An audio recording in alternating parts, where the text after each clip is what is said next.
நண்பர்களே, இனி வருகின்ற நாட்கள் அனைத்தும் நல்ல நாளாக மாறட்டும். முருகப்பெருமானின் நல்லால உங்களுடைய வேண்டுதல் பிரார்த்தனை எதுவாக இருந்தாலும் நிச்சயம் நிறைவேறுங்க.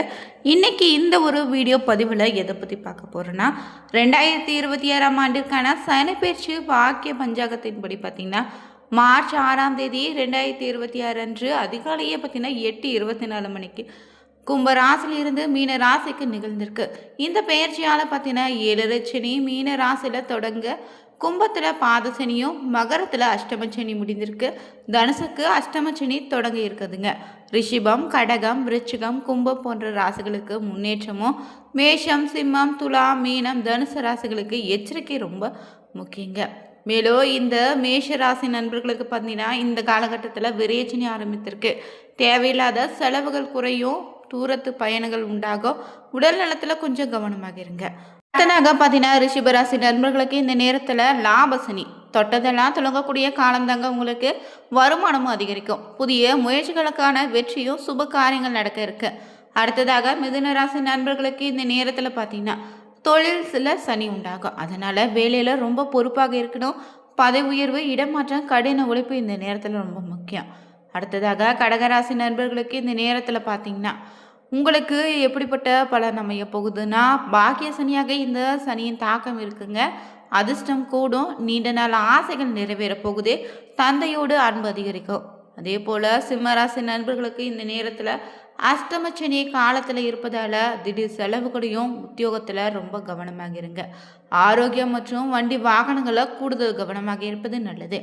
அடுத்ததாக கன்னிராசி நண்பர்களுக்கு இந்த நேரத்தில் கண்டச்சனை காலமாக இருப்பதால் உடல்நிலையில் முன்னேற்றம் உண்டு. கணவன் மனைவி இடையே புரிதல் ரொம்ப முக்கியம். கூட்டு தொழிலில் கொஞ்சம் கவனமாக இருங்க. அடுத்ததாக துலாம் ராசி நண்பர்களுக்கு இந்த நேரத்தில் பார்த்தீங்கன்னா ருண ரோக சத்ரு சனின்னு ஆரம்பமாகுது. இதனால் கடன்கள் குறையும், எதிர்கள் விலகிடுவாங்க, ஆரோக்கியம் சீராக மாறும், போட்டிகளும் வெற்றியாக மாறும். இறுதியாக பார்த்தீங்கன்னா விருச்சிக ராசி நண்பர்களுக்கு பஞ்சம சனி சாணத்தில் அமைந்திருப்பதால் குடும்பத்தில் பேச்சுக்கு மதிப்பு அதிகரிக்கும். பூர்வீக சொத்து சேர்க்கை உண்டு. பிள்ளைகளால் இந்த நேரத்தில் மகிழ்ச்சியாக இருப்பீங்க. மேலும் தனுசு ராசி நண்பர்களுக்கு இந்த நேரத்தில் அஷ்டாஷ்டம சனி இடமாற்றம், பண பற்றாக்குறை, பொறுமையோடு செயல்படுவது ரொம்ப முக்கியம். வேலையில் ரொம்ப கவனமாக இருக்கணும். அடுத்ததாக 10வது ராசியாக வரக்கூடிய மகர ராசி நண்பர்களுக்கு இந்த நேரத்தில் சகாய சனியாக இருப்பதால் 7 சனி விலகி நிம்மதியும் நினைத்த காரிய அனைத்தும் நிறைவேறுங்க. புதிய பொறுப்புகளும் வேலையில் உயர்வு உண்டு. 11வது ராசியாக இருக்கக்கூடிய கும்ப ராசி நண்பர்களுக்கு 7 சனி பார்த்தீங்கன்னா பாதசனி சனியினுடைய முடிவு காலமாக அமைந்திருப்பதால் ஜென்மசனி விலகுவதாலேயும் நிம்மதி, பொருளாதாரத்தில் முன்னேற்றம் உண்டு. சுப விசேஷங்கள் நடக்க இருக்குதுங்க. ராசி சக்கரத்தில் இறுதியாக வரக்கூடிய மீனராசி நண்பர்களுக்கு இந்த நேரத்தில் பார்த்தீங்கன்னா ஜென்மசனி, ஏன்னா 7 சனியின் ஆரம்ப காலமாக இருப்பதால் பொறுமை ரொம்ப முக்கியம். அகலக்கால் வைக்காதீங்க. ஆரோக்கியத்தில் கொஞ்சம் கவனமாக இருங்க. உங்களுக்கு இருக்கக்கூடிய பிரச்சனைகள் படிப்படியாக விலக வேண்டும் நினைச்சிங்கன்னா தினந்தோறும் காகத்திற்கு சாதம் வைத்துட்டு வாங்க. இதனால் சனியினுடைய பாதிப்பு குறையும். ஏன்னா காகம் பார்த்தீங்கன்னா சனி பகவானின் வாகனமாக இருப்பதால் ஏற்படக்கூடிய மிகப்பெரிய ஆபத்து கஷ்டங்கள் இருந்து மிகப்பெரிய பார்த்தீங்கன்னா ஒரு சிறந்த பரிகாரமாக அமையும். நீங்கள் காகத்திற்கு சாதம் வைக்கும் போது என்ன மாதிரியான விஷயங்களை செய்யணும் செய்யக்கூடாது, மேலும் காகத்திற்கு தினந்தோறும் சாதம் வைத்து வருவதால் உங்களுக்கு கிடைக்கக்கூடிய பலன்கள் எப்படின்னு தெரிஞ்சுக்கலாங்க. மேலும் நீங்கள் புதியவராக இருந்தீங்கன்னா மறக்காம வேலை இருக்க பைமே சேனலை சப்ஸ்கிரைப் பண்ணிட்டு கூடவே இருக்க பெல் பட்டனை கிளிக் பண்ணிக்கோங்க. லைக் பண்ணுங்க, ஷேர் பண்ணுங்க, கமெண்ட் பண்ணுங்க. மேலும் தனிப்பட்ட முறையில் உங்கள் ஜாதக ரீதியாக இருக்கக்கூடிய பிரச்சனைக்கு சரியான ஒரு பரிகாரத்தை பெற்றுக்கொள்ள வீடியோவில் பார்த்தீங்கன்னா டிஸ்கிரிப்ஷனில் ஃபோன் நம்பர் கொடுத்துருக்கோம். அந்த நம்பருக்கு நீங்கள் கால் பண்ணி தெரிஞ்சுக்கலாம். வாங்க நண்பர்களே, வீடியோக்குள்ளே போகலாம். நீங்கள் 2026ஆம் ஆண்டுக்கான சனிப்பெயர்ச்சி ஆரம்பமாகிடுச்சு. பொதுவாக இந்த சனியினுடைய தாக்கத்தால் நமக்கு ரொம்ப கஷ்டமாக மாறுமா, நம்ம வாழ்க்கையில் தொடர்ந்து பிரச்சனை வந்துகிட்டே இருக்கா. அப்படிப்பட்ட பிரச்சனைகள் விலக நீங்கள் காகத்திற்கு எளிய முறையிலேயே பார்த்தீங்கன்னா எல் சாதம் வைத்தாலே சனியின் தோஷம் நிச்சயம் நீங்குங்க. சனி தோஷம் பிடித்து ஆட்டுறதான்னு கவலைப்படாதீங்க. மேலும் இந்த நேரத்தில் எந்த வேலை செய்தாலும் தடங்களாக இருக்குதான்னு அஞ்ச வேண்டாம். காகத்திற்கு தினம் சாதம் வைத்தா தோஷம் நிச்சயம் நீங்குங்க. மேலும் எப்படி வைப்பதுன்னு தெரிஞ்சுக்கலாம். இந்த காரியம் செய்தாலும் கல்லில் முட்டியது போல இருக்குதாங்க, கவலைப்படாகிறீங்களா? 7 சனி, கண்டச்சனி, அஷ்டம சனின்னு பாதிப்பு சிலரை வாட்டி எடுக்கக்கூடிய நேரத்தில் காகத்திற்கு தினசரி ஏன் செல் கலந்த சாதம் வைக்கணும், அதனால் ஏற்படக்கூடிய நன்மைகள் என்னன்னு பார்க்க போகிறோங்க. காகம் பார்த்தீங்கன்னா நம்முடைய முன்னோர்கள் காக்கா வடிவில் தான் பூவுலகில் உலா வருவாங்கன்னு நம்ம நம்புகிறோம். காகத்திற்கு உணவு வைத்தாலே எத்தகைய தோஷங்களும் நிச்சயம் நிவர்த்தி ஆகும். 7.5 சனி, சஷ்டம சனி, கண்ட சனி, ஜென்ம சனின்னு அர்த்தாஷ்டம சனி, சனி திசை, சனி புக்தி, சனி அந்தாரன்னு நடைபெறக்கூடிய இந்த நேரத்தில் உங்களுக்கு ஏற்படக்கூடிய இன்னல்கள் ரொம்பவே அதிகமாக இருக்கா.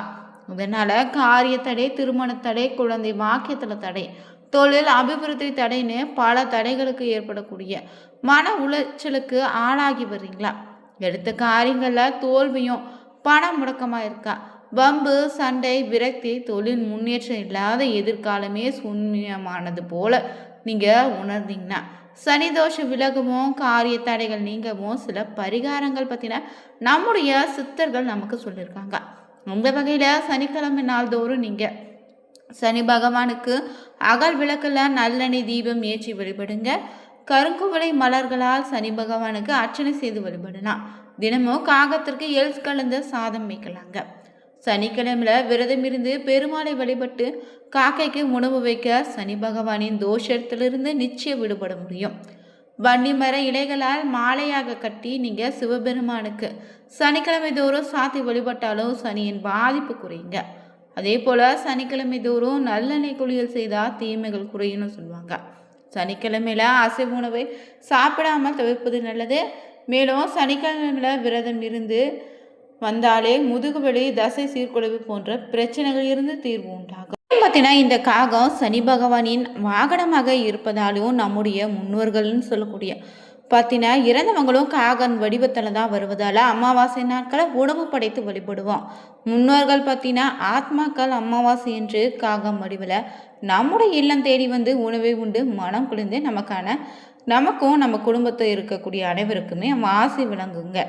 காகத்துக்கு உணவு இடும்போது சுத்தமான உணவை தான் இடணும். புதிதானதாக இருக்கணுங்க. இலையில வைத்து படைத்து வழிபடணும்.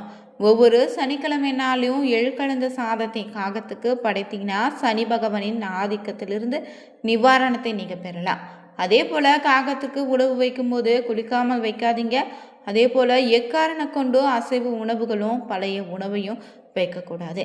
பிஸ்கெட், கரகரப்பான காரம் இனிப்புகளை கூட வைக்கலாம். அதே போல் காக்கையை வழிபடுவதால் உங்களுக்கு சனி பகவான், யமன் மற்றும் உங்களுடைய முன்னோர்கள் மகிழ்ச்சியும் திருப்தியும் அடைவாங்க. காகத்திற்கு நீங்கள் உணவு வைப்பதால் புத்திர பாக்கியம் உண்டே, தீராத கடன்களும் நிச்சயம் தீருங்க. உங்களுடைய முன்னோர்கள் நேரடியாக வராமல் காக உருவத்தில் வந்து உங்களுக்கு நிச்சயம் ஆசை வழங்குவாங்க. மேலும் சனி பகவானுக்கும் யமனின் சகோதரராக காகத்திற்கு உணவு இடுவதால் இருவரும் திருப்தி அடைவாங்க. விருந்தினர் வருவதையும் நல்ல செய்திகள் வருவதையும் முன்கூட்டியே நமக்கு இந்த காகம் பார்த்தீங்கன்னா கரைந்து குரல் கொடுப்பது ரொம்பவே வியப்புங்க. அதே போல் காலையில் காக்கையினுடைய சத்தம் கேட்டிங்கன்னா நினைத்த காரியம் நல்லபடியாக நடந்து முடியும். வாசலை நோக்கி கத்தினா நல்ல பலன் உண்டுங்க. காகத்துக்கு தினசரி உணவு வைத்தீங்கன்னா அது தினமும் குறிப்பிட்ட அந்த நேரத்துக்கு வந்து உங்களை கரைந்து அழைப்பதை நீங்கள் பார்க்கலாங்க. தினமும் காகத்திற்கு உணவு வைச்சாலே மறைந்த முன்னோருடைய ஆசையோடு சனி பகவானுடைய அருளும் நிச்சயம் உங்களுக்கு உண்டாகும். மேலும் பார்த்தீங்கன்னா காகத்திற்கு நம்ம தினசரி உணவளித்து வந்தாலே வீட்டில் கணவன் மனைவி இடையே ஏற்படக்கூடிய பிரச்சனை நீங்கி அமைதியாக வாழலாங்க.